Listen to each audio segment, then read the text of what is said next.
Site visit certificate అనేటువంటిది 2025 మేలో పెట్టినారు మీరు. నేను ఒకటే అడుగుతున్న గవర్నమెంట్ను, ఈ 2025 మే నుంచి మీరు ఎన్ని టెండర్లు పిలిచారు, ఎంతమంది సైట్ విజిట్ చేసినారు, ఎంతమందికి సర్టిఫికేట్స్ ఇచ్చారు, ఎంతమందికి ఇవ్వలేదో ఒక వైట్ పేపర్ రిలీజ్ చేయండి. కమాన్, రిలీజ్ ద వైట్ పేపర్, తెలిసిపోతుంది కదా. ఇప్పుడు ఏం జరుగుతుంది ఇక్కడ, చాలామంది కూడా సైట్ విజిట్ చేసి మాకు సర్టిఫికేట్లు ఇవ్వట్లేదు అని సింగరేణికి మెయిల్స్ పంపినారు. All mails are open document, అది నువ్వు రిమూవ్ చేసినా పోవాలి. సింగరేణికి మెయిల్స్ పంపినారు, ఫోటోలు కూడా జత చేసినారు, అయినా వారికి సర్టిఫికేట్లు దక్కలే.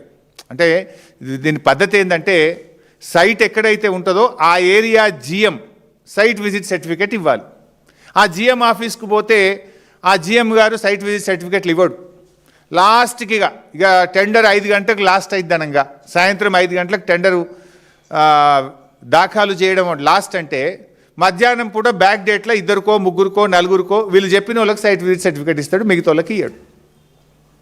కొంతమంది కాంట్రాక్టర్లు ఆ జిఎం ఆఫీస్ ముందు నిలబడి సెల్ఫీ తీసుకొని, ఇగో నేను సైట్ విజిట్ చేసిన, నేను సింగరేణి జిఎం ఆఫీస్ ముందే సెల్ఫీ తీసుకుంటున్నా, మాకు సైట్ విజిట్ సర్టిఫికేట్ ఇవ్వలేదు, మా టెండర్ను కన్సిడర్ చెయ్యండి, ఇగో ఇదే ప్రూఫ్, నేను సైట్ విజిట్ చేసిన ఫోటో ఇది, సింగరేణి జిఎం ఆఫీస్ ముందు సెల్ఫీ తీసుకున్న ఫోటో ఇది, మరి మాకు సైట్ విజిట్ సర్టిఫికేట్ ఇవ్వడం లేదు, మా టెండర్ను కన్సిడర్ చేయండి అని ఎన్ని మెయిల్స్ వచ్చినాయి.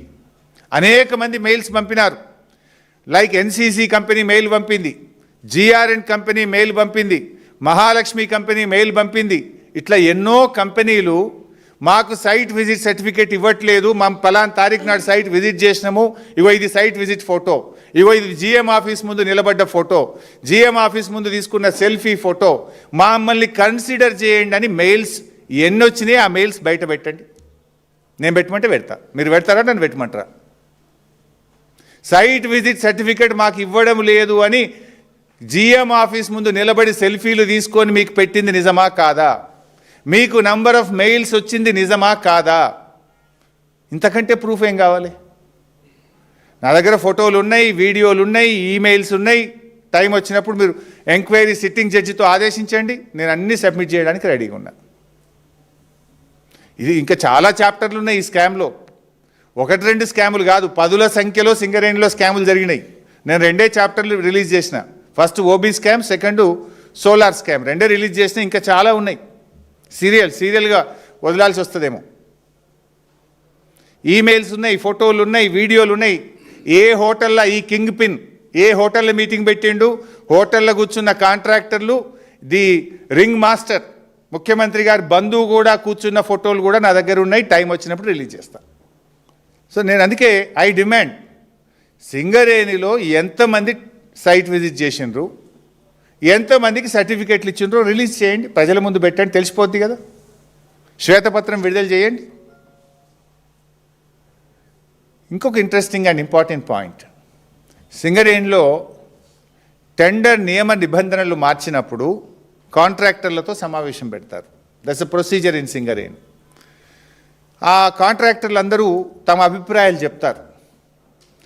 సింగరేణిలో ఒక సందర్భంలో మీటింగ్ పెట్టినప్పుడు కాంట్రాక్టర్లు, అరే మేము సైట్ విజిట్ చేసినాము, మాకు సర్టిఫికెట్లు ఇవ్వట్లేదని వ్రాతపూర్వకంగా కంప్లైంట్ ఇచ్చారు. మీటింగ్లో ఓరల్గా కూడా చెప్పారు. ఇది మొత్తం కూడా రింగ్ అవుతుంది. ఎప్పుడు సింగరేణి చరిత్రలో ఓబీ వర్క్స్లో ఇటువంటి పద్ధతి లేదు, ఇది సింగరేణికి నష్టం జరుగుతుంది, పారదర్శకత లోపిస్తుంది అని అనేక మంది కాంట్రాక్టర్లు మీకు వ్రాతపూర్వకంగా ఇచ్చిండ్రా లేదా? మీకు ఓరల్గా మీటింగ్లో చెప్పిండ్రా లేదా? ఎందుకంటే ఇవన్నీ కూడా మినిట్స్ ఉంటాయి అక్కడ. కాంట్రాక్టర్స్తో జరిగే మీటింగ్లో మినిట్స్ అన్నీ కూడా రికార్డ్ అవుతాయి. ఆ బుక్ బయట పెట్టండి, నేను చూపిస్తా. సింగరేణిలో కాంట్రాక్టర్లుతో మీరు నియమ నిబంధనలు మార్చే సమావేశం పెట్టినప్పుడు ఈ సైట్ విజిట్ సర్టిఫికేట్ లోపభూయిష్టంగా ఉంది, దీని ద్వారా పారదర్శకత లోపించిందని మీకు లెటర్లు వచ్చినాయా లేవా? మీటింగ్లో మాట్లాడినరా లేదా? ఆ మినిట్స్ ఆఫ్ ద మీటింగ్ బయట పెట్టండి. చలో నేను ఛాలెంజ్ చేస్తున్నా. మీరు మా అంటే బుక్ మాయం చేస్తారేమో ఇప్పుడు. బట్ ఇచ్చిన లెటర్ కాపీలు ఉన్నాయి కదా, రిసీవ్డ్ కాపీలు ఉన్నాయి మా దగ్గర. కాంట్రాక్టర్లు మీకు ఇచ్చిన రిసీవ్డ్ కాపీలు ఉన్నాయి కదా. ఇప్పుడు మినిట్స్ ఆఫ్ ద బుక్ బయట పెట్టు. బుక్ మార్చకు నువ్వు. అన్నీ అబ్రకదబ్ర అంతా. నేను అంటాడు డీజిల్ బీఆర్ఎస్ టైంలోనే స్టార్ట్ అయింది. ఎన్ని అబద్ధాలు మాట్లాడతారంటే భట్టి గారు, డీజిల్ విషయంలో ఒరిస్సా నైనీ బ్లాక్ మాత్రమే డీజిల్ కాంట్రాక్ట్ పరిధిలో పెట్టాల్సి వచ్చింది. ఎందుకు? ఒరిస్సాలో మనకు సింగరేణి ఆఫీస్ లేదు, సింగరేణి ఎస్టాబ్లిష్మెంట్ ఉండదు అక్కడ.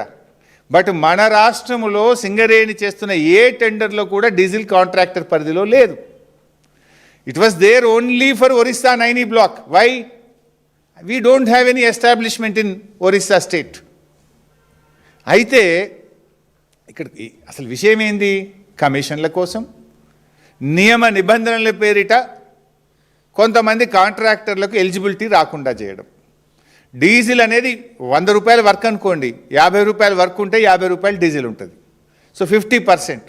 ఇప్పుడు వాల్యూ ఇంతకుముందు ఒక 600 రూపాయల వర్క్ ఉందనుకోండి ఓబీ, డీజిల్ యాడ్ చేస్తే అది 1200 రూపాయలు అవుతుంది. 1200 రూపాయలు అయినప్పుడు కొంతమంది కాంట్రాక్టర్లకు ఎలిజిబిలిటీ రాక వాళ్ళు ఎగిరిపోతారు. సో కొంతమందిని పోటీ తగ్గించడానికి, పోటీని నివారించడానికి చేసినటువంటి కుట్ర కొంత. 600లకు వచ్చే కమిషన్ బదులు 1200 కోట్ల మీద కమిషన్ వస్తుంది. ఇది దీని వెనుక ఉన్నటువంటి సత్యం. మరి ఇంకోటి అడుగుతున్నా నేను, మరి డీజిల్ బీఆర్ఎస్ హయాంలోనే వచ్చిందని ఒక మాట అన్నావు కదా. ఆన్ గోయింగ్ ఎగ్జిస్టింగ్ వర్క్స్ ఒక 100 ఉన్నాయి సింగరేణిలో. మరి ఆ కాంట్రాక్టర్లు అందరికీ డీజిల్ కొనుగోలు చేసే అవకాశం ఎందుకు ఇస్తలేవు? ఇచ్చిండ్రా వాళ్ళకు? మరి అంటే మీ స్వార్థం కోసం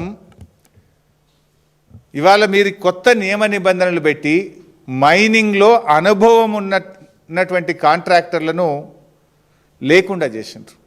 ఇలా దాని పర్యవసానమే సింగరేణిలో బొగ్గు ఉత్పత్తి తగ్గిపోతూ ఉంది. ఇలా బొగ్గు ఉత్పత్తి రోజు రోజుకు తగ్గిపోతూ ఉంది.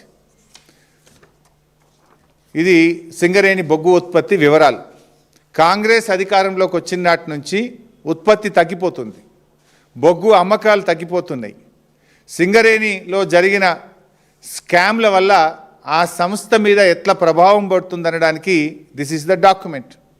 ఇవి నేను చెప్తలేను, ఇవి సింగరేణి గణాంకాలు. బీఆర్ఎస్ హయాంలో ఎట్లా పెరిగిందంటే 2020-21లో 50 మిలియన్ టన్నులు, 21-22లో 65 మిలియన్ టన్నులు, 22-23లో 67 మిలియన్ టన్నులు, 23-24లో 70 మిలియన్ టన్నులు. అంటే ఇయర్ ఆన్ ఇయర్ పెరుక్కుంటూ పోయింది బీఆర్ఎస్ హయాంలో. కాంగ్రెస్ రాగానే 24-25లో 69కి తగ్గిపోయింది. ఇప్పుడు 25-26లో 9 నెలలు 10 నెలలు అయింది కదా, ఇప్పుడు 43-45కి తగ్గిపోయింది. బొగ్గు ఉత్పత్తి తగ్గిపోతుంది మీ స్కాముల వల్ల, మీ అరాచకాల వల్ల, అనుభవం కలిగిన కాంట్రాక్టర్లు లేకపోవడం వల్ల సింగరేణి సంస్థ మీద ప్రభావం పడతా ఉంది ఈరోజు.